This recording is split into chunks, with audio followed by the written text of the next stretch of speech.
அப்போ இது எங்களுக்கு என்ன டவுட் வருதுன்னா, ஆளுங்கட்சி ஒரு கெட்ட பேர் போயிடக்கூடாது, அதில் யாரோ ஆளுங்கட்சி சம்மந்தப்பட்ட யாரோ நபர்கள் இருக்கிறதாவும் சில விஷயம்லாம் சொல்லுதாங்க. வந்த உடனே ஃபுட்டேஜ் உள்ள லிங்கல் எடுத்துட்டு போயிட்டாங்க. நிறைய குற்றச்சாட்டுகள் வந்துகிட்டே இருக்குது. ஒரு சமூகத்தில் நம் நாட்டில் வசிக்கக்கூடிய ஒரு மக்களுக்கு ஒரு பிரச்சனை இருக்கு, அந்த பிரச்சனையை நேர்முகத்தன்மையோட கையாளுறதுக்கு காவல்துறையும் இங்கே தயாரா இல்லை, அரசும் தயாரா இல்லைன்னா இந்த சமூகம் யாருக்கான சமூகம், யாருக்கான அரசாங்கம் நடத்திக்கிட்டு இருக்கிறோம்? ஒவ்வொரு மக்களுக்கும் பாதுகாப்பு கொடுக்க வேண்டியது அரசோட கடமையா இருக்கு. இப்ப அதெல்லாம் மறந்துட்டு குற்றவாளிகளை காப்பாற்ற நோக்கில் இருக்கீங்க. முன்றைய தினம் பிடிச்சிருக்கீங்க, இப்போ வரைக்கும் அவர் முகத்தை வெளியில காட்டாமல் அளவுக்கு பண்றீங்கன்னா அப்ப யாருக்கான அரசுங்க நடந்துகிட்டு இருக்கு? இப்படி சொல்லி இப்போ இந்த பாதிக்கப்பட்ட மக்களுக்கான நிவாரணம்னு ஏதாவது ஒரு இருக்கா? நம்ம கல்லடைக்குறிச்சியில கள்ளச்சாராயம் கொடுத்து செத்தவனுக்கு 10 லட்சம் அறிவிக்கீங்க, கட்சிக்காரன் உழுந்து செத்துட்டா அவனுக்கு 10 லட்சம் கொடுக்கீங்க, போற வரவன் செத்துட்டா 5 லட்சம், விபத்துல இறந்தா 5 லட்சம், இப்படி எல்லாம் கொடுக்குறீங்க. எந்த ஒரு விஷயமும் தெரியாம ஒரு அப்பாவி ஒரு மக்கள் வெட்டுப்பட்டு ஒண்ணுமே இல்லாம கிடக்குறாங்க.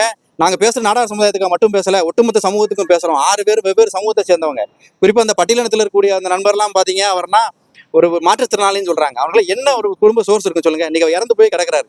இது வரைக்கும் யாருமே முதலமைச்சரா இருக்கட்டும், அமைச்சர் பெருமக்களா இருக்கட்டும், யாருமே பார்க்கல. வாரீங்க, பேசுறீங்க, என்ன உண்டோ நாங்க செஞ்சிடறோம்னா நீங்க கொடுக்கக்கூடிய அந்த பணமும் ஒரு நிவாரண தொகையும் அவங்கள வாழ வச்சிருமா? உயிர் பிச்சு கொண்டு வந்துருமா?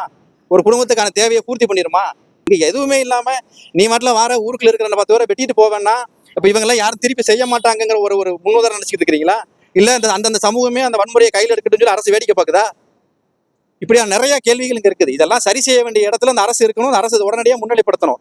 நீங்க உடனடியாக இந்த விஷயத்தை தலையிட்டு இங்க பாதிக்கப்பட்ட நாடார் சமுதாயம் மட்டும் இல்லாத அத்தனை சமூக மக்களுக்கும் தேவையான அவங்களுக்கு எல்லாருக்கும் வாழ்வுக்கு உரிய நிவாரண தொகையை கொடுக்கணும்.